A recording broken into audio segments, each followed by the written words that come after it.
तो मैं आपको बताती हूँ एग्जैक्टली हुआ क्या था। हमारे बगल वाले पीजी का एसी ब्लास्ट हो गया था। अभी वो एसी 2 घंटा पहले ही लगा था, क्योंकि हम लोग बाहर जब थे तो हमने देखा था कि वो एसी लग रहा था।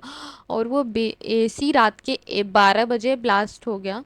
पता नहीं कैसे, ये हमें भी नहीं पता। और उसकी लपटें इतनी तेज थी कि हमारे फ्लोर तक, हमारे गेट तक आ रही थी जब वो ब्लास्ट हुआ था। ये तो काफ़ी कम हो जाने के बाद की हैं वीडियोस, नहीं तो जब शुरू में तो हम सब डर गए थे।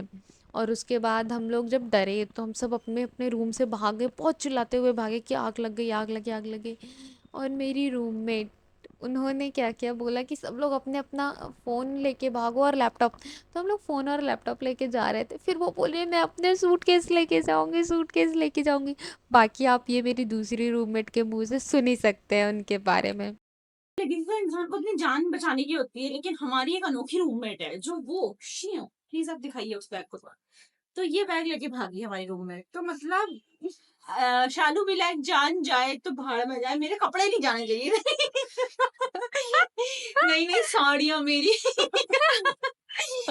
ऑब्सेस्ड कि मेरे कपड़े नहीं। हमें तो हुआ था कि यार आज तो हम गए। पर ऐसे कांड हमारे रूम के भारी होते हैं। पहले एक पायल वाला कांड हुआ था कि लड़कियां पायल बजा रही थी, उसी पीजी की लड़कियां थी। अब उनके एसी में आग लगी और पूरी बहुत अटैच है, तो हमारी लपटें हमारे रूम के बाहर तक आ रही थी। और शालू मैडम को तो जान जाए तो जाए, मेरे कपड़े रहने चाहिए। कपड़े लेके ऐसे भागी कि लड़कियां लिटरली हंस रही थी, पता है।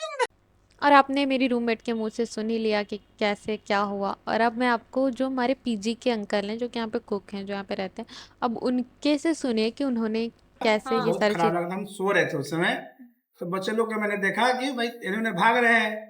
तो मैंने अपने घर का बिजली की लाइन को बंद किया। फिर इसके बाद ऊपर गया, मैं सिलेंडर आग बुझाने वाला था, उसको मैंने लेके भागा तो पता चला कि बगल वाला रूम का एसी फटा हुआ है। तो बच्चे लोग शांत हुए।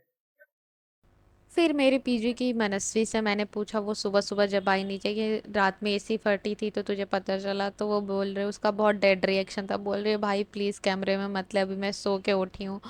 और उसके बाद मैं और मेरी रूममेट, हम दोनों लोगों ने तो लंच कर लिया था। स्वीटी दीदी थोड़ा लेट आई लंच करने, तो अंकल उनसे वही पूछ रहे थे कि तुम लोग इतना चिल्ला रही थी। तो हमने बोला कि हमारे रूम के बगल वाले पीजी में ही सब क्यों होता है, हमारे हमें रूम चेंज करना है, हमें रूम चेंज करना है, हम तीनों लोग बोल रहे थे।